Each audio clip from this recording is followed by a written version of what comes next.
Code to enhance learning CS unplugged video સિરીઝમાં આપ સૌનું હાર્દિક સ્વાગત છે. આ એક વિડીયો સિરીઝ છે જે તમને મજાની પ્રવૃત્તિઓ દ્વારા કમ્પ્યુટર વિજ્ઞાનના રોમાંચક ખ્યાલો શીખવે છે, જેનો ઉપયોગ કમ્પ્યુટર્સ અને એપ્લિકેશન ડિઝાઇન કરવા માટે થાય છે, અને તે પણ કમ્પ્યુટર વગર.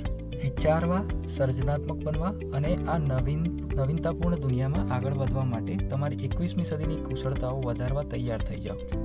માનો કે તમારો એક વ્યવસાય છે જેમાં તમે તમારા ટ્રક દ્વારા ગામમાંથી શહેરમાં શાકભાજી લઈ જાઓ છો. શાકભાજી બોક્સમાં પેક કરેલું છે, જેથી તમે આખું બોક્સ લઈ શકો અથવા છોડી શકો. તમારા ટ્રકમાં મર્યાદિત જગ્યા છે અને તમે બધું શાકભાજી લઈ જઈ શકતા નથી. તો શાકભાજી પસંદ કરવાની શ્રેષ્ઠ રીત કઈ છે?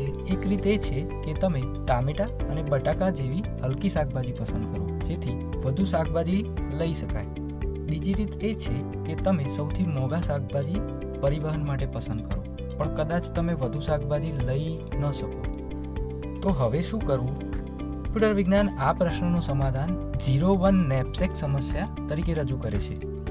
0-1નો અર્થ એ થાય તમારે કાં તો વસ્તુ લેવી અથવા છોડી દેવી. તમે કોઈ વસ્તુનો અડધો ભાગ લઈ શકતા નથી. નેપસેક એટલે કે એક પ્રકારનો થેલો અથવા બેગ. હેતુ એ છે કે સૌથી વધુ ઉપયોગી અથવા કિંમતી વસ્તુઓ નેપસેકમાં ભરી શકાય. આ પ્રશ્નનો ઉપયોગ સ્માર્ટફોનની મેમરી મેનેજ કરવામાં થાય છે. જેમ કે ફોનની મેમરી ઓછી હોય પણ ઘણી એપ્લિકેશન લોડ કરવી હોય, ફોન કઈ એપ્લિકેશન્સ રાખે અને કઈ કાઢી નાખે એ કેવી રીતે નક્કી કરે? 0-1 નેપસેક સમસ્યાના ઉકેલથી તમે શીખી શકશો કે કેમ ઓછા રેમ સાથે ફોન એપ્સ મેનેજ કરે છે. આટલું જ નહીં, તેનો ઉપયોગ બાયોલોજી અને વાયરલેસ નેટવર્કમાં પણ થાય છે. તમે આ સમસ્યાને હલ કરશો ત્યારે તમારું તર્કશક્તિ અને ગાણિતીય કુશળતા વધશે. સમજવા માટે ચાલો એક સરળ ઉદાહરણ લઈએ. વાસ્તવિક જીવનમાં ઘણી બધી વસ્તુઓ હોઈ શકે છે. મારી પાસે ડુંગળી, બટેકા, ટામેટા અને લસણ જેવા શાકભાજી છે, જે આપણે ટેબલમાં જોઈ શકીએ છીએ. કુલ વહન ક્ષમતા 60 કિલોગ્રામ છે. મેં દરેક શાકભાજીના ભાવ પણ સૂચિબદ્ધ કર્યા છે. યાદ રાખો કે જો હું તેને પસંદ કરું તો મારે તેનું સંપૂર્ણ પેકેટ લેવું પડશે. હું 5 કિલો ડુંગળી લઈ શકતો નથી. અમે 0 કિલોગ્રામથી શરૂ કરીને ટ્રકની વિવિધ ક્ષમતાઓ પર શાકભાજી વેચીને સૌથી વધુ પૈસા મેળવીશું.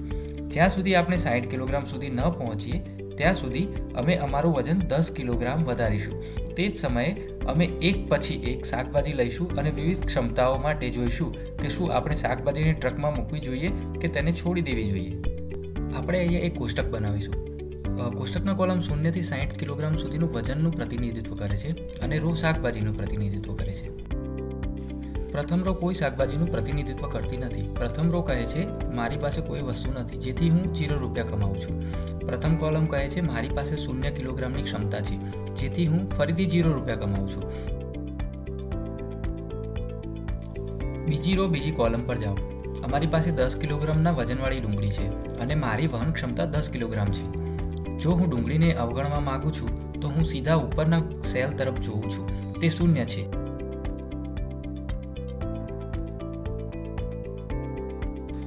જો હું ટ્રકમાં ડુંગળી ઉમેરવાનું પસંદ કરીશ તો મારી ક્ષમતા ઘટીને 0 થઈ જશે. આ પ્રક્રિયામાં હું 5 રૂપિયા કમાઉં છું. જે વધારે છે? હા, વધારે છે. હું સેલમાં 5 મૂકું છું અને હું રોમાં બાકીના મૂલ્યો 5 તરીકે ભરું છું, કારણ કે આ બિંદુએ મારી પાસે ફક્ત ડુંગળી છે.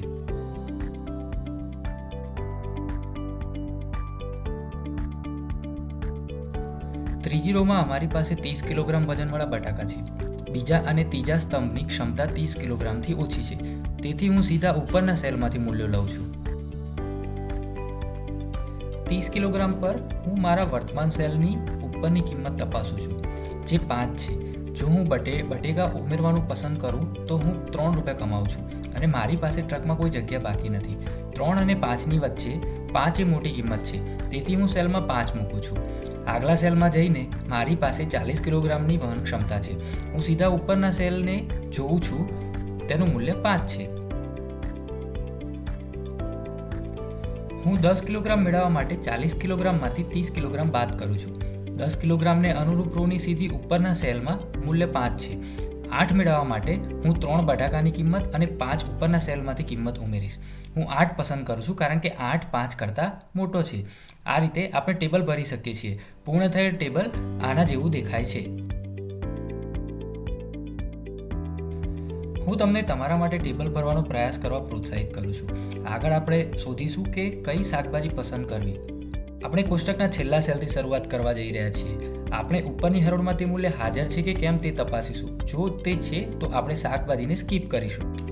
જો તે ન હોય તો આપણે શાકભાજી પસંદ કરીશું અને સેલના મૂલ્યમાંથી શાકભાજીની કિંમતને બાદ કરીશું અને રો ઉપર જઈશું. કોષ્ટકમાં છેલ્લું મૂલ્ય 17 છે. શું ઉપરની હરોળમાં 17 હાજર છે? નથી. લસણ પસંદ કરો. 13 મેળવવા માટે લસણની કિંમત બાદ કરો. ચોથી રો પર જાઓ. શું ત્રીજી હરોળમાં 13 હાજર છે? ના. ટામેટાને પસંદ કરો. 5 મેળવવા માટે ટામેટાની કિંમત બાદ કરો. ત્રીજી રો પર જાઓ. શું બીજી હરોળમાં 5 હાજર છે? હા. તેથી આપણે બટાકાની અવગણના કરીએ છીએ. બીજી રો પર જાઓ. શું પ્રથમ હરોળમાં 5 હાજર છે? ના. ડુંગળી પસંદ કરો. શૂન્ય મેળવવા માટે ડુંગળીની કિંમત 5માંથી બાદ કરો. આ આપણે પૂર્ણ કર્યું. નિષ્કર્ષ પર આપણે મહત્તમ નફો મેળવવા માટે ડુંગળી, ટામેટા અને લસણને પસંદ કરવા પડશે. આ વિડીયોમાં આપણે અમુક મર્યાદાઓ હોય ત્યારે વધુ મૂલ્ય ધરાવતી વસ્તુઓ પસંદ કરવાની પ્રસિદ્ધ ટેકનિક વિશે શીખ્યા. તમારા રોજિંદા જીવન વિશે વિચારો. તમારી પાસે કરવા માટે ઘણી બધી વસ્તુઓ હોઈ શકે છે, પરંતુ પૂરતો સમય નથી.